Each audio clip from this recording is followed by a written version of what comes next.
Hey guys, you're chilling with the boy Young, and welcome to another edition. So without wasting any time, let's dive right into it. So I see the Skeem Saam, they're trying to romanticize the idea of T'bose and Mapitsi playing Happy Family, Happily Ever After. And now I was thinking like, why would they do that? Especially why now? And then it hit me. And then I had to go 6 months back until today, looking at T'bose and Kwaito and pretty much everyone in Teflop trying to see where their storylines, Skim Sam is going with their storylines, and I deconstructed the whole thing.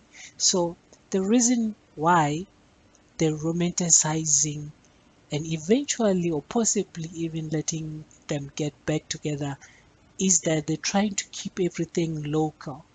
And by that, what I mean is, uh, let's take Kwaito for example. Kwaito, he was doing his thing with his girlfriend Glenda, and then all of a sudden he went to Lizzie, and then this is the same thing that you're seeing with Tivos. He was doing his own thing with Sidle, and then due to whatever circumstances, then now he's fooling with or trying to fool with Mapitsi. So what they're trying to do here, like I said, they're trying to keep everything local in the sense that the only reason really where Sitle and Glenda's characters came to play was when Tivos and Guaito was still in Gauteng University. So because Guaito and Tivos, they are major characters in the drama, and they had to follow them to university, to Gauteng, so they had to obviously introduce new faces, and then just to keep their character part of the story. So now since they are done with the their studies, and then they're back home, and they got uh, work opportunities still back home, then it put Glenda and Sidley's characters in a predicament, which, you know, they become, I don't want to say useless, but they become not relevant.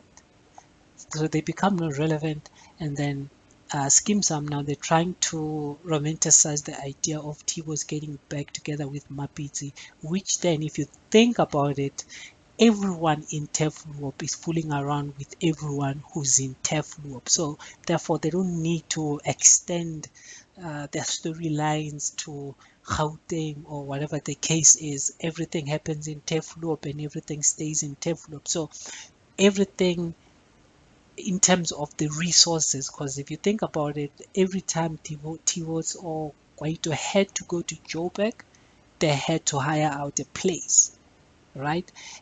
So if they bring everyone back home, then there's no need for such, because already they have established their base there. So it really doesn't make any sense to keep outsourcing. Yeah, I think that's the right term, outsourcing. So yeah, they're romanticizing the idea really, just so everything happens locally, and they don't have to keep switching places here and there. In Joburg, what you're gonna see happening is that the only storylines you're gonna see from that side would be anything surrounding Lehasa, surrounding Lelo, surrounding Cafe Rovoa, and anything concerning those kind of places, then the storylines will eventually revolve around that. And then in Tefluop, they have a bit of more play where they can do pretty much everything, because it started there. That's where it started. The whole drama started in Tefluop, so they have a well-established base in terms of resourcefulness.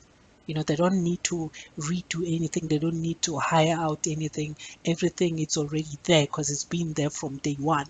So it doesn't really make sense then to, outsource, like I'm saying. So for me, I think the main reason here why they're trying to romanticize this idea of Tibos and Mapitsi getting back together is really, you know, it's just to keep everything local, just keep everything in Teflon.